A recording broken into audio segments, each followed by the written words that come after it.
बिस्मिल्लाहिर्रहमानिर्रहीम। तो सबसे पहले तो पूरे स्पेन में पाकिस्तानी कम्युनिटी को बहुत बहुत मुबारक हो नए साल की। उसके बाद पूरी दुनिया में जहाँ अपने पाकिस्तानी बस रहे हैं, जो मेरी ज़ुबान को समझने वाले लोग हैं, मैं सबको मुबारकबाद। उसके अलावा पूरी दुनिया को नए साल की मुबारकबाद, क्योंकि ये सारी दुनिया का मुश्तरका त्यौहार है।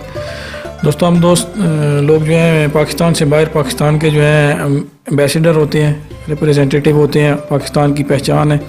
तो उस हवाले से याद रखें कि खूब मेहनत करें दिल लगाकर, और इस तरह से मेहनत करें कि पाकिस्तान का अपना नाम भी रोशन हो। नया साल हम सब के लिए ढेर सारी खुशियाँ लाए। नए साल में हम जो है ना नए अहद करें, पुरानी जो गुज़रे साल की जो तलखियाँ उसको भुलाकर मेहनत करके अपने मुल्क का अपना नाम रोशन करें, अपने लिए मेहनत करें, अपने बच्चों के लिए करें। इस तरह के काम करें कि हमें जो है ना दिली सुकून भी मुयसर हो अपने लिए और दूसरों के लिए आसानियाँ पैदा करें। तो मेरा एक बार फिर से पैगाम है कि सबको ढेर ढेर मुबारकबाद नए साल की, और दुआ भी है कि अल्लाह ताला हम सब के लिए नया साल जो है ना बहुत मुबारक करे।